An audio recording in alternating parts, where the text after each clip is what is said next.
Hello once again YouTube, and welcome to another video with yours truly, Robert Lewis. And I've teased this on my Instagram. I've been out of some video ideas, I'm sorry guys. And also, really, I know we don't get heavy on this channel much. Well, except for that racking news once. That was probably one of the darkest videos on this bloody channel. But yeah, I've been suffering from what the self-diagnosers call depression. It's not depression, because I don't like to self-diagnose myself a lot. But I think I feel lonely. I've just been like previous years. Last year I had Discord to help me. Unfortunately, Discord was a bit of a shit show this year, and I decided to quit Discord. I'm sorry to all my friends on it. It's just I wasn't made for it. Plus, I don't play that many video games anyway. I don't have the opportunity to play them. So yeah, I felt like I was going crazy, and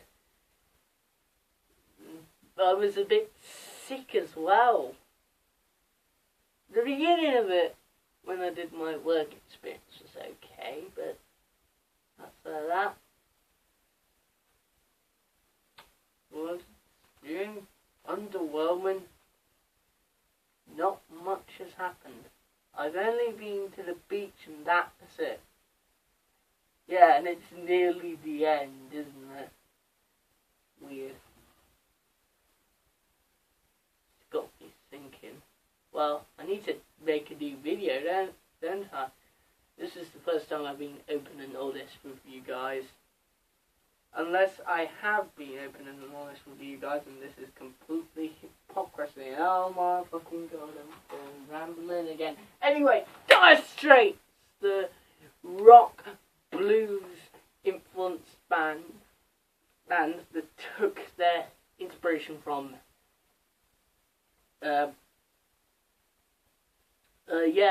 from Eric Clapton. You know, Eric Clapton. Only just the man with a million bands.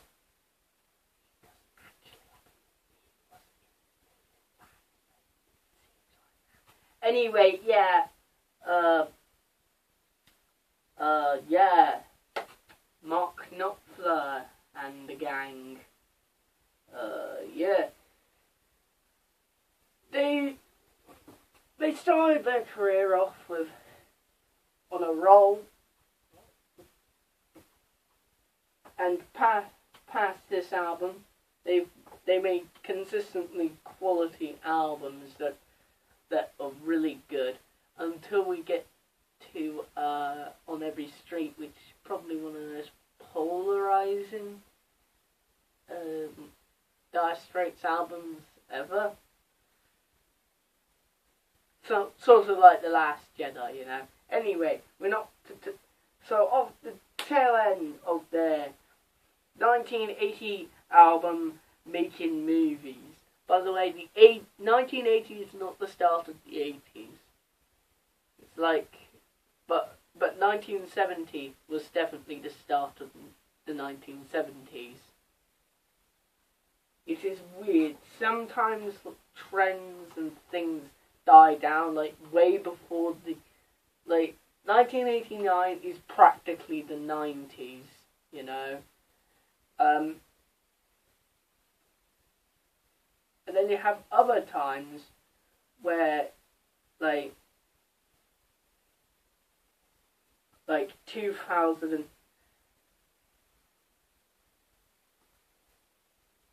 like 2000, 2003 and 2002 and 2004 well, they're practically the 90s.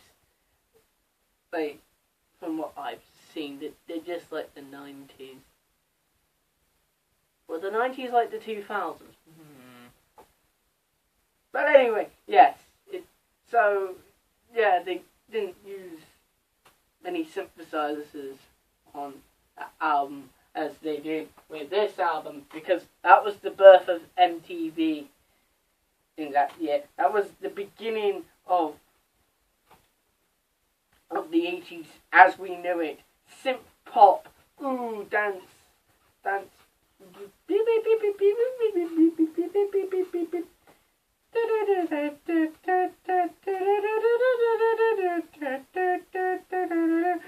That kind of stuff. And how could something so classic rock survive in this environment? Well, it did. And to success. Love Over Gold is probably my second favourite Dire Straits album, next to another Dire Straits album that I have, Brothers in Arms. Really good album. Came right after this. By right after, I mean 3 years after it. Yeah. It is a wonderful album.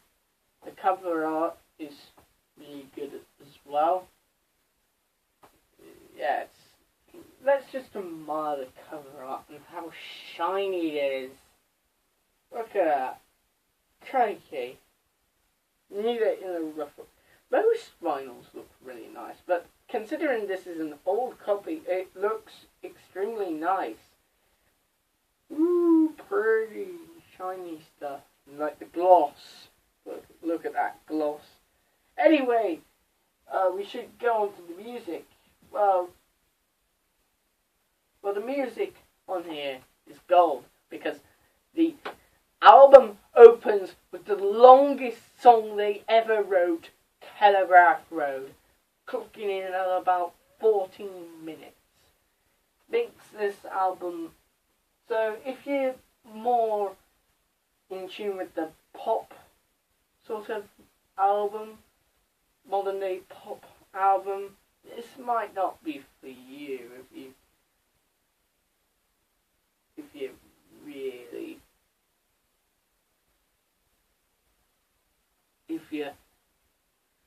you're really a stickler for time.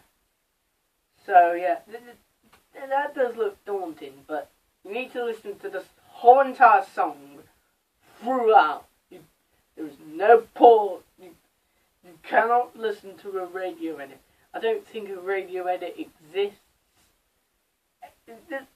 And it's groundbreaking. It is absolutely fucking amazing. The guitar work at the beginning, small acoustic guitars slowly evolve into electric guitars, and then you get several layers of electric guitars on top of each other, and you can hear the bass as well, which is always a good thing, and the bass line kind of makes the song. The drums, really good, and it also bursts on the scene with synths, with one of the most iconic synth sounds that they had. And Mark Knopfler brings us some brilliant lyrics, which I admired. And it just has an epic, grand feeling. And it sounds more like an album closer than an album opener. But this is one hell of an album opener. And it's about humanity's industrial revolution. And this album contains themes of industrial stuff. Well, actually, it's just 2 songs, but still, crying out loud. My favourite lyric may be the part where he says, and it also changes very much, which I like out of a long piece of music. If you're gonna stay like with a consistent tone throughout a song, that is not good. That your album loses credibility. Your song loses credibility if you have like a long song on a loop forever and ever, like 10-hour edit. Well, 10-minute edits of songs that aren't meant to be 10 minutes. I fucking hate them. They just kind of ruin the song for me. Anyway, yes, and my radio says tonight's gonna freeze. People driving home from their factories. 6 lanes of traffic. 3 lanes moving slow. And it just really makes you deep. And then you have like a piano like solo. A very sad one. And it kind of makes you feel empty inside. And like, it's not grand at all. Which is what they're trying to say. Because this is kind of ruining people's lives because they can't go to work, at home, and it's just, and we have like, and as that small interlude, we have like a return to form for a second, for a few minutes, for a few lines, and then we continue on with the musical journey. Then we have the finishing lyrics, and then you have the closing song, which says so much about what happens around here. It's basically about it's about several things. It's probably about a guy called Telegraph and he comes onto a road and evolution takes its way. And it's not biological evolution, it's mechanical evolution. That's the great thing about this song. I always loved this song. Whenever it was on, it was playing on. Coincidentally, it was right next to an Eric Clapton song, which means 2 good songs for the price of 1. Count me in. And yeah, this song gets a 10 out of 10. Nothing can beat this song. This song is a masterpiece. It is, on this album. And you may say, wait, didn't they just start a little bit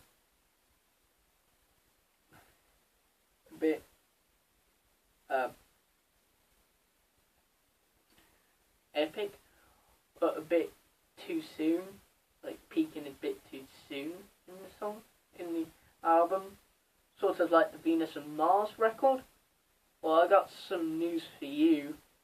It's 2 words: Private Investigations. Private Investigations is like the single of this album. Somehow, it's the single of this album. And it's well deserved of single status. And it has one of the first bass lines that I really clicked with. There's Nancy Sinatra's "These Boots Are Made for Walking." That was definitely the first one I could hear. I didn't know it was a bass line. Probably because I didn't know what a bass was and thought they just had full guitars back when I was a wee young man. So yeah, it is really good, and I'm just like, it really clicked with me, like it's built up the song is about investigating, sort of like murder mystery vibe, you know. Sherlock Holmes, Sherlock stuff. More modern Sherlock, I would say. More modern suspense thrillers. You could also say NCIS. Fucking Law and Order. Yeah, it matches with them. Those styles it does. Kind of gives you that style. And the percussion, I usually don't talk about percussion, but come on!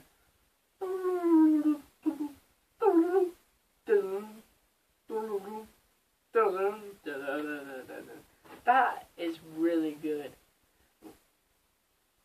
And then you hear like the sudden dun dun dun dun dun. Feels like a gunshot, doesn't it? And the lyrics say so much about how people try to save their skins and always try and find a way to get out of trouble.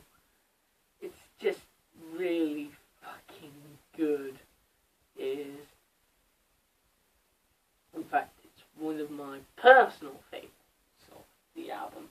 Telegraph Road is definitely the best song of the album, but Private Investigations is one of my favourite songs of the album. Mostly because when I listened to my dad's MP3 whilst I go to school or whilst we were going out and about. Yeah, what came after that? Another guitar legend, Jimi Hendrix with Purple Haze. I was like, yeah, Dire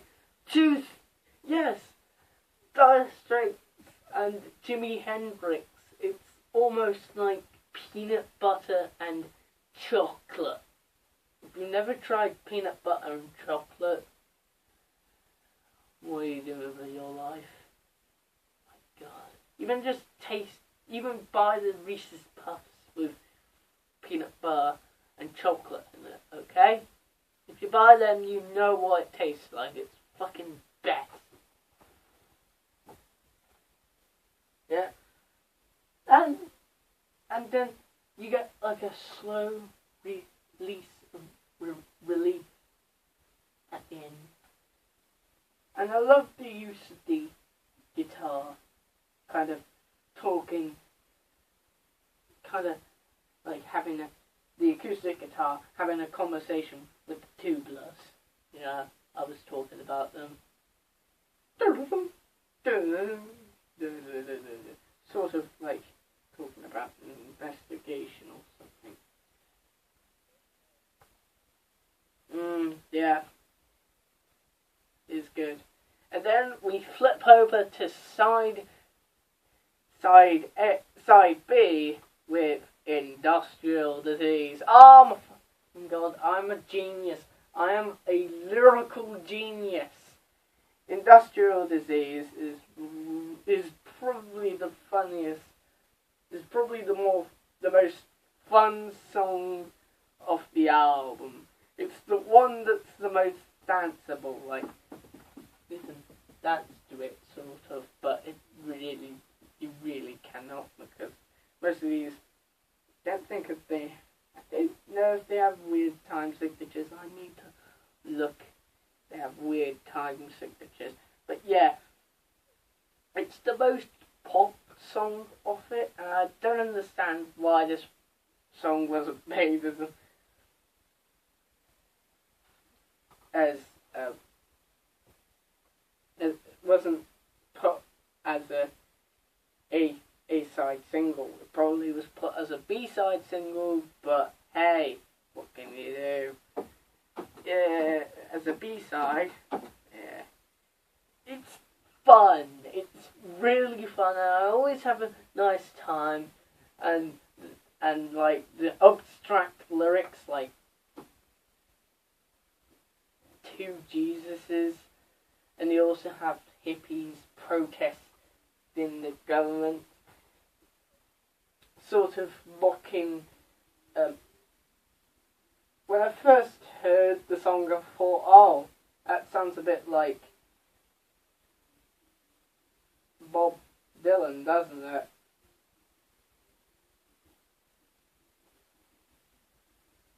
And it mentions sort of that Cold War paranoia that was going around in the 80s that didn't result in anything, so yeah, if hindsight, if they had hindsight, I think they would say, oh wait, this ain't anything to worry about. And then if they had that, they'd probably become hindsight. They probably have something to worry about. So it's a fun song that is also about industrial stuff. See the name of the track. Yeah. Like Telegraph Road, it's talking about humanity's progress and also its downfall, because the industrial disease is probably the gas produced by sort of like cars, like the carbon dioxide. That's probably maybe even carbon monoxide leaks, which is never a good thing to have in your house. Please check your house to make it safe from carbon monoxide. Okay. I care about you people more than I let on to. Yeah, because you're my audience, and I want people to watch these videos. And it's also more of a rock jam as well. It's more rock and roll than the previous two tracks, because it's a bit of, because you need like lighter tracks on albums to even out the really good epic songs. This almost feels like a progressive rock album, by the way. If they cut Industrial Disease off the album, I think I would think it was like a progressive rock album. And Private Investigations gets an 8. Industrial Disease gets a 7. Next, we got Love Over Gold, which is the second best track of this album, and it gets a 9 out of 10 immediately, because it's got beautiful poetry. The only love song, actually no, there's 2 love songs, kind of, I think. But if It Never Rains is not a love song, then Industrial Disease has mention of love, but it's not specifically about love, so it doesn't count. Gotcha there. Anyway, yes, Love Over Gold. It's a really good track. It's one of the best, one of those poetic. It's sort of like a continuation of the themes explored in Romeo and Juliet. Hello, struck Romeo. Oh god, that scared me now. It's one of my favorite. That's one of my favorite Straits songs. Anyway, yeah, this is a great song. I gotta tell you, instrumentation is very. The electric guitar is very light on this track. This which gives the electric guitar sort of a mysterious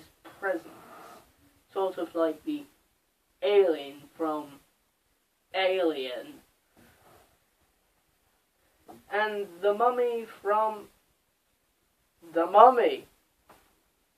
Yeah. And the cat people from the cat people. They don't, yeah.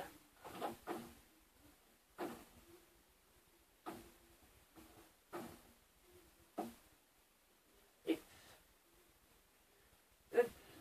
sort of like that nice bending technique that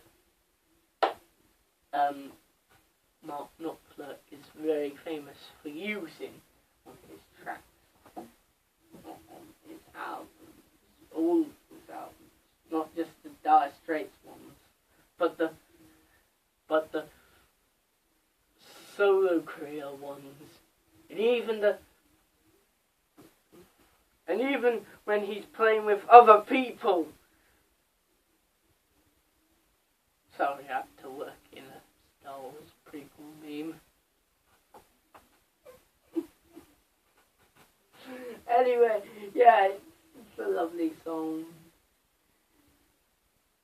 about a woman who's not cautious to throw her love around to everybody. So I have a feeling, or I got a feeling, yeah, it's a joke. Anyway, I'm kind of overanalyzing it here, but I feel like it's about prostitute. I don't know if it's about prostitute. Should have gone to lyric genius Robert Lewis. Anyway, great song. Moving swiftly on to the finale. Yes, the brilliant finale. It never rains. What I gotta say is, it's a great finale. But I just got one thing. It needs more cowbell.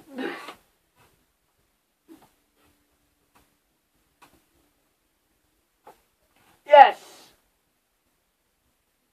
It doesn't need more cowbell, because it's a perfect finale as it is. So, I'll give it a 8 out of 10, because nothing can beat the opening track. And slowly you get like more thick instrumentation as the song goes by, and it gets more progressively heavy, sort of heavy metal.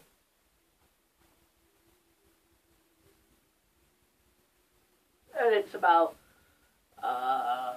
Mark talking to somebody who doesn't live in his area, probably an old ex-girlfriend, and how she's extremely poor, apparently, considering her old organ grinder comes to her for rent.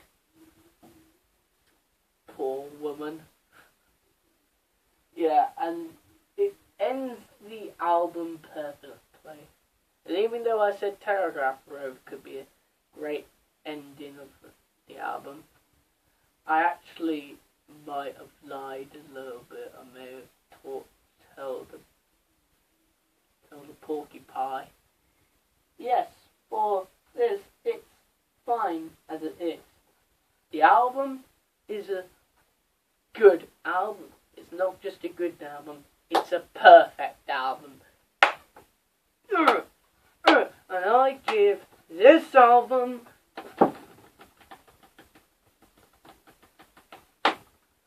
9 out of 10. Yes.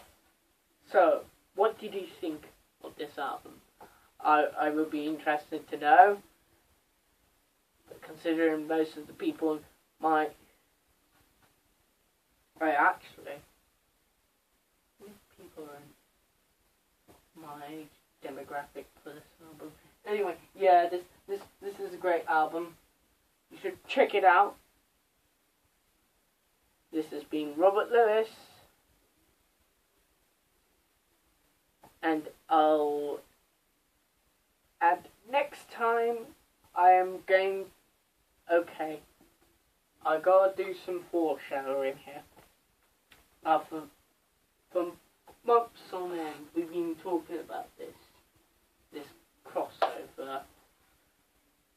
Well, me and a certain lying gamer have been talking about this crossover, and I don't know, and I've got a feeling that tomorrow will be the day we do the fucking crossover. No excuses. I will not be sick. I will not tolerate that. I am going to be there tomorrow. Don't worry. Hopefully I'm not going to be lazy this time. I can't trust myself. I'm going to force myself to. Okay, we gotta do it. Hopefully Owens with this. Yes, we are doing a crossover. Get a funny announcing. Yes. Or I've already announced it. I forgot. Yeah, if you're expecting professionalism from me. See, I can't even spell professionalism from me. You're dead wrong, because I'm not that much of a professional guy. Anyway, yeah, we're doing a crossover. We're doing a fucking crossover. Me, Lion Gamer 2000, and Owen. That's all you need to know. Go. See you in the next one, which will be on his channel, or my channel, I don't know. Depends on who feels like uploading it. Also, on my channel, if it's uploaded to his channel, we'll do like behind the scenes stuff, so look forward to that. Anyway, in the meantime, goodbye.